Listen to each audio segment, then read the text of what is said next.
Mr. Glenn Plummer, Senior Pastor of Ambassadors for Christ Church and founder and CEO of the Christian Television Network.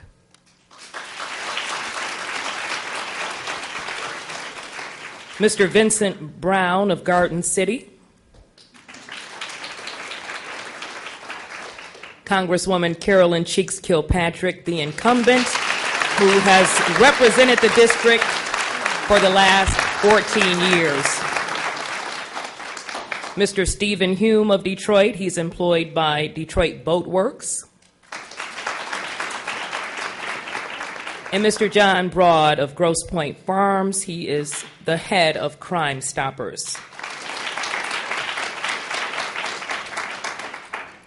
And in dealing with the obvious, State Senator Hanson Clark sends his regrets. He attended a fundraiser in New Jersey yesterday and was in Washington, D.C. today for a meeting with officials from the Department of Labor.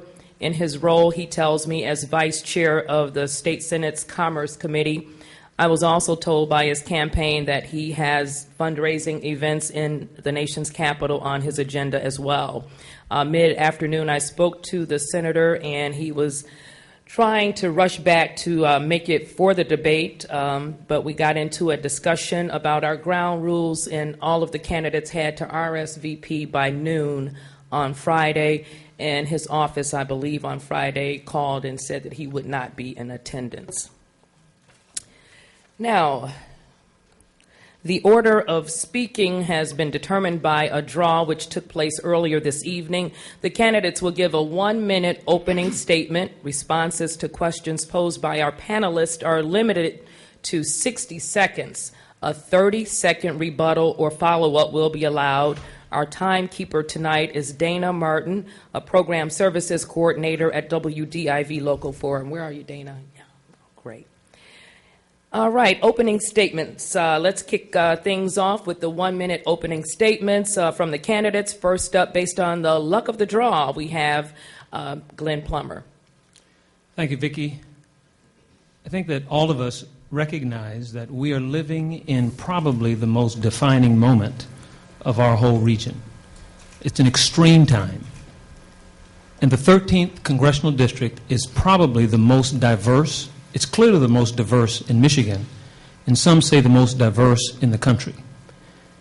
And yet, as diverse as the district is, the problems that we face are basically very, very common, and therefore the solutions also are pretty consistent and common. What you'll hear from me tonight is what I call the Plummer Plan, a 7-point strategic plan on how this region, the greater Detroit area, can economically grow. And you'll understand that many of you know me as a pastor because I love God passionately.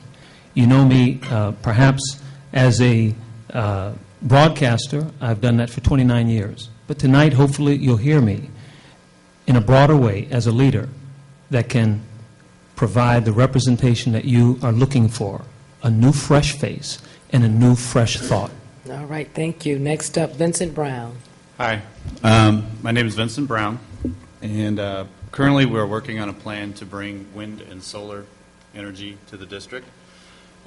With this, it should generate tens of thousands of jobs in the 13th Congressional District, as well as help balance the city of Detroit's budget. I'm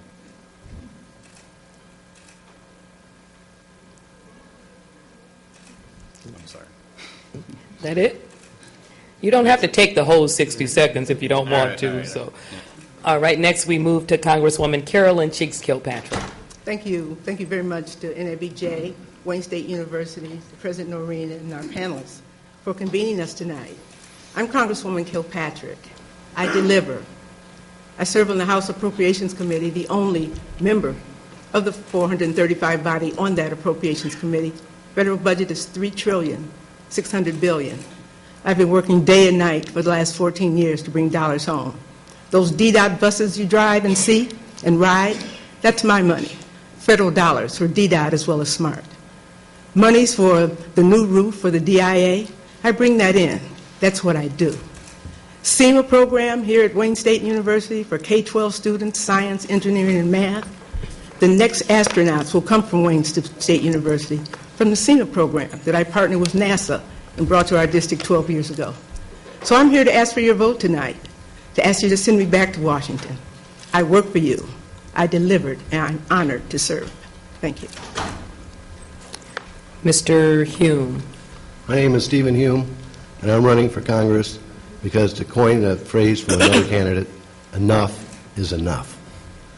We've got a multimillionaire sitting next to me.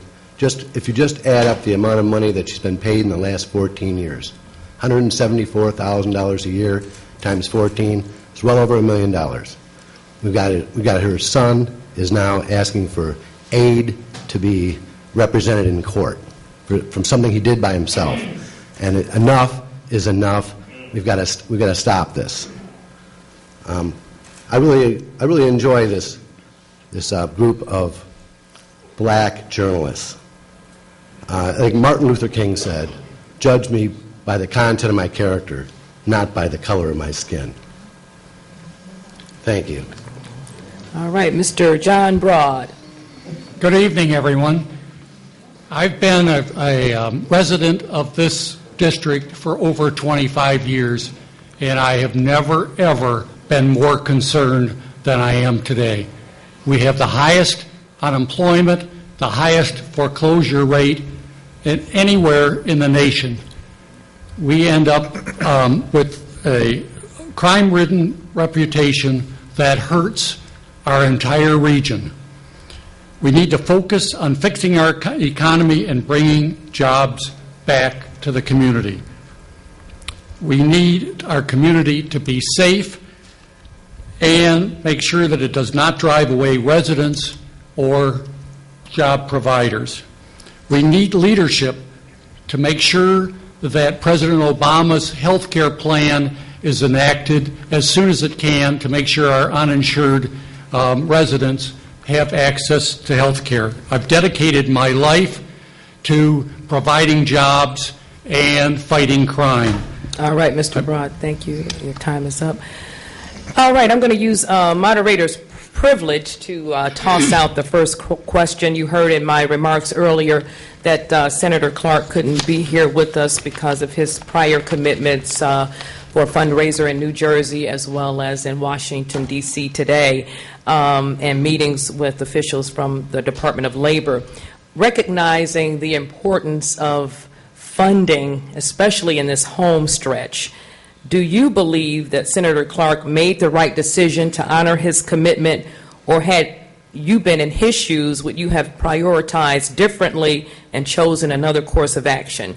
1 minute responses, Mr. Plummer. Well, first of all, I'm here, and I think that Mr. Clark should have been here. I think that he owes the district and everyone interested who he is and what he stands for.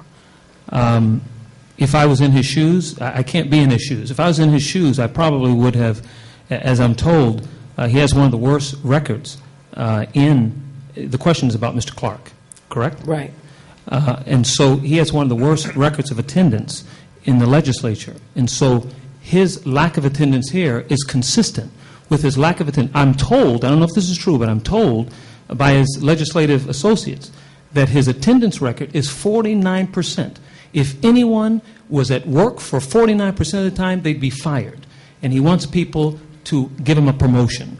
I think it is unfortunate, and I think it's sad that he's not here.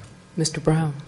Well, this is the one opportunity to get out and speak to the public, and I think he should have been here. Absolutely. Congresswoman. In my 14 years of Congress, I have over a 90% voting average. The House is in session tonight. I'm here because this is where all of us should be if we want to be United States representatives from the 13th District. Mr. Hume. I'm a little disappointed that he's not here, but he's not here if he had a prior commitment. I know when I was made aware of this, I got a letter, I think it cost $14 overnight special delivery for me to get invited here. Now, if that's the way you guys spend money, or was it a last minute you decided to invite me? Did you do the same to him? I don't know if you gave him enough opportunity. Everyone was to make his notified at the schedule. very same time. You did not provide an email, so they may have been notified a bit ahead of you. Well, let's hear from him about this. All right. Mr. Broad.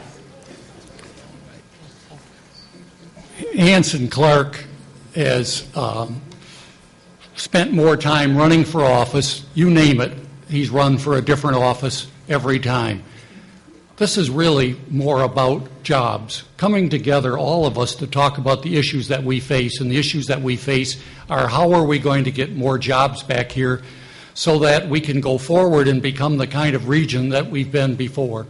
And I believe that we need to bring together all of the community, all of us, to find the best way that we can work together to bring jobs back to our area.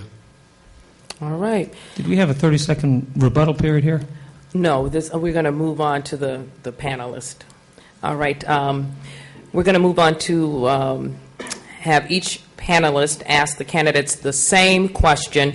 1-minute answers, please, and each set of questions will be followed by a 30-second direct rebuttal round. And we'll start off with Mr. Hugh Perkins. Thank you, Rip, Vicki. Hugh. Thank you, Vicki. We're going to let it rip right now. You've all talked about it. You've all talked about it. You know, we are in deep trouble. We know that. We've lost hundreds of thousands of jobs in the last decade. The question is, what are you going to do specifically to stimulate the economy and create new jobs, knowing that some of the jobs lost in the auto industry are not coming back? So what kind of new jobs are you going to create here in Michigan right now? For me? The first 90 days, I am calling for a regional congressional caucus. The 8 Congress people that represent some portion of the Tri-County area, Wayne, Oakland, and Macomb County, have never had a formal sit-down, never had a formal context to discuss the entire needs of the region. So the first thing I will do is convene a congressional caucus representing the eastern or southeastern Michigan area. That's number one. Number two, to lay out an agenda of the industries that we can agree on that can be built in this area together, such as the logistics industry, the global supply chain. We can agree to provide a federal leadership to the regional mass transit system that has been missing for the last 30 years. We can agree on an arts and entertainment industry that we can absolutely be the national capital of entertainment here in this country. So the entertainment capital, the logistics industry, and water-related industries, which I'll get into a little bit later, are specific industries that we can agree on building new jobs. All right. Mr. Brown? Getting back to what I said earlier, I want to bring wind and solar technology to the city. Currently, there's about 40 square miles of vacant land in the city of Detroit. Wind farms, solar farms, generate electricity, pay down the city's debt, bring back jobs to the area. I voted and has been enacted and signed to law 3 jobs bills already that give tax cuts to businesses if they hire and when they hire the unemployed. I don't think it's enough. Earlier this month, I introduced an amendment for the CETA program, Comprehensive Employment and Training Act. It was acted in the 1970s and 80s, where the federal government put $50 billion in and hired people in counties, cities, and nonprofits. We're working for that now. We believe that we'll see a 21st century CETA bill, Comprehensive Employment and Training Act. We're fighting 2 wars, $2 trillion. Certainly we can put $75 billion and put the 15 million Americans who now are on record of being unemployed in recent unemployment. So we're working every day. We've done some. It's not enough. CETA 21st century, that's what I'm working on. And we have over 100 sponsors who are working with us. We're going to get it. We're going to put America back to work. Mr. Hume? Well, we need to make it obvious to the manufacturing people that their jobs, the expenses are going to remain the same. So we have a huge problem in this area, in the whole United States, is that we don't practice equal protection under the law as far as taxing people. We've got all these special tax breaks for people. The states all have to pay the same amount of taxes. And until we do that, Tennessee is going to be offering tax breaks, which will make people go to Tennessee. And then that's not fair to the rest of the people in that state, because they're luring a company like General Motors or another company into their state by charging them less than they're charging all the other inhabitants of that state. And that's just, on the face of it, it's wrong. It's not equal protection under the law. And what we've got to do is we've got to close all these loopholes, and any place where you get a tax break, the board that gives a tax break is always corrupt. You've got the hardship tax board, and they're giving tax breaks to Mercedes-Benz owners. So, All right. Mr. Broad. The first thing to do is to send someone to Washington who's been a job provider. I've done that. I took a company in River Rouge from 3 employees to over 900 union employees. Next, we need to really help people, help companies so that they can export. I worked on 4 continents with jobs, many of them that we took from the United States and went over there and were able to successfully compete. We need to build an infrastructure that includes an aerotropolis, includes a rapid transit system, and most important, includes a second bridge to Canada. So we need to go all out to provide the jobs that we need for the future. All right, and this is an opportunity for 30-second rebuttals. Let me just say, with no disrespect to the other 3 gentlemen here, when I refer to my opponent, I'll be referring to the Congresswoman. I didn't hear the answer to your question, Huell, about what specific jobs my opponent would provide. I was very clear in the area of the logistics industry, which promises to bring 66,000 new jobs in this area. 66,000. The regional mass transit system, which I disagree with my opponent, and that is that she's calling for a city mass transit system, and I'm calling for a regional mass transit system. Jobs are connected with the regional mass transit system. All right. I'd like to just qualify as well. 750,000 jobs will be created with this. The legislation is there. We just have to put the money in. And it's all kinds of jobs for counties, directly from the federal government, to cities, to villages and nonprofits. Those jobs are needed now. We can do it now. It won't be a long time from now. So 750,000 jobs, I'm working for that, and we're going to get it. All right. Next up, Rochelle Riley.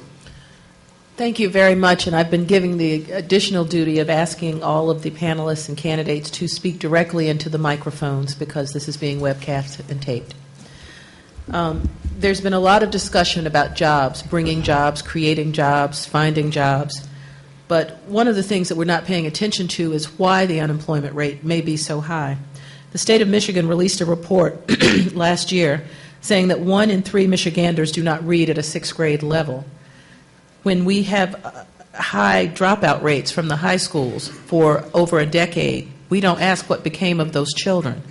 So what I'd like to know is, as a congressional representative, what specifically would you work on or come up with to try and address this problem, which is keeping so many people from being able to get the jobs, even if you can bring the jobs? I think that 2 things need to be associated with new industries. As we create new industries, one is that there are workers that need to be retrained so that there are older workers who have learned certain skills in an industry that they no longer are in. And so there has to be a commitment to retraining them.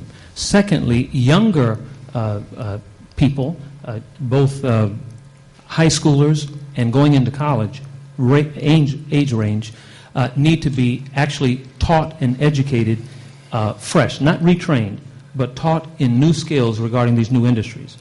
And the new innovative industries that are green-related jobs need retraining for some and education for others. So there's a complete commitment that I have to that education process. I look at this as primarily a state issue. Currently, when people go out and buy lotto tickets, that goes to the state fund to pay for education, but then they take out money from the general fund. We need to change the law on the state level, allow more money to stay within the schools, and that should help bridge some of that gap. Congresswoman. 12 years ago, I brought a science and engineering mathematics program to this university. Started Wayne County, outgrew it. Education is the key. We've got to educate our children. It's an outstanding program, and children are graduating and going back to their own schools and now graduating from college. Additionally, I'm sponsoring an amendment that has many co-sponsors to put federal dollars into public education. China spends $700 billion on their education system. 70% of their dollars go to their public education system. India, 60% of their federal dollars. 2% is what U.S. spends on public education. Then we rely on the states. So our amendment says, let's put federal dollars into education for public education for children. 90% of the children are still in public education. We've got to fix it, Vicki. There is no shortcut. good trained staff, well-educated teachers, and a commitment from all of us to see that all God's children are educated. Finance first. Let's move that dollars and fund public education. Mr. Hume? The Detroit school system is broken. Everybody realizes that. But will we allow a voucher system? No. But we got to let the voucher system have its place in this community. Another way to help get jobs is a right-to-work state. Unions already took over the public sector. That's the most unions is public employees. So it says we better have a right-to-work state if we want to get anybody working in this town. So those are two main things that should be done. But taxes just runs everybody off. The tax rate is so high. You got your utility tax, you got your property tax, you got your personal property tax, you got your income tax, you got your small business tax. You got so many taxes. You tax on top of taxes. So we got to reduce taxes, or we're never going to see any job growth in this community. Mr. Brown? We spend $7,000 a year on education for each child. We spend $30,000 a year on incarcerating people. Something's wrong with this picture. We've gone to a shorter and shorter school year where we now have less than 180 days where kids are in school. We have a 6-hour school day where many kids are free to get in trouble while their parents are hard at work. We need to look at what the rest of the Western world has done in terms of going to a 220-day school year and an 8-hour school day if we ever expect to be able to compete with the rest of the world. Many kids don't get it the first time. Sometimes we have to spend a little more time to be able to make that happen. We need to give them that time, and I'm advocating that we go to a 220-day school year, 8 hours each day. All right, 30-second rebuttals. One of the things that we can learn from some foreign countries is Japan, for example, emphasized to their students engineering degrees in the sciences, as opposed to degrees in business. Now, I've been a businessman for 29 years, but one of the things that I've observed is that when our focus is on business and making money, as opposed to our focus being on engineering and the sciences, we shortcut ourselves in the long run by not being innovative and being able to create new product and new goods. And I think we need to emphasize engineering and science. 30-second rebuttal. We do have the most amount of engineers living in this Tri-County area than anywhere else in the world. Just a quick thought there. Next up, Chuck Stokes. Thank you, Vicki, and thank you, candidates, for coming this evening. For a moment, let's try to turn our spotlight on a very important issue, and that's the issue of transportation. It affects jobs. It also affects economic development. And whether we're talking about transportation funding, in which Michigan is considered a donor state, and many people say we do not get our fair share, or it's our bus system, or the promise and dream of light rail, we are often referred to as one of the worst cities in the nation in terms of this, as opposed to one of the best.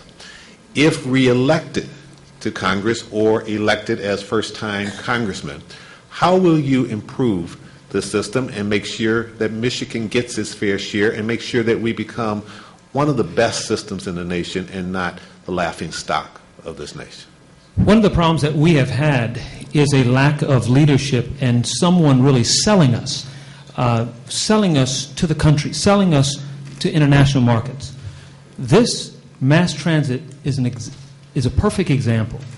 From the Coleman Young days, there was a promise of a regional mass transit system, which is why the People Mover was built. It wasn't built to be a standalone circle downtown. It was built to connect with a regional mass transit system that trains would come from Oakland County, Macomb County, and as far as Ann Arbor. What's necessary is a congressional leader that will bring about the regional debates and arguments to a place in one room where we can agree on completing a regional mass transit system.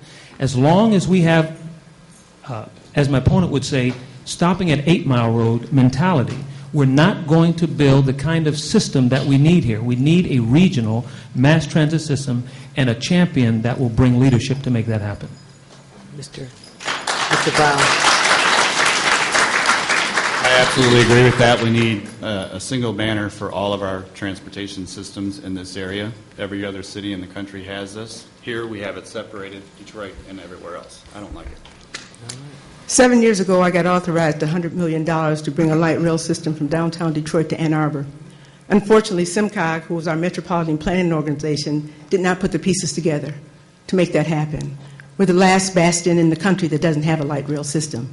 I'm happy to announce that on Monday, August 2nd, Secretary LaHood will be in our city announcing the light rail project from downtown Detroit to 8 Mile. Is it across the state yet? No. Is it a first step? No. Do we need to build on it? We've got to be able to build on it. It's about relationships. It's about seniority. I serve on the Transportation Committee. I've brought in $59 million already for projects across this country, for most of the transit agencies across this state. So for us to not know how it works is unfortunate. You've got to get in and learn how it works. You've got to build the relationships. You've got to have the seniority. Then you have to know how to use the process. I'm your person. I've done that for 32 years, and I'm committed to continuing to serve you in that regard.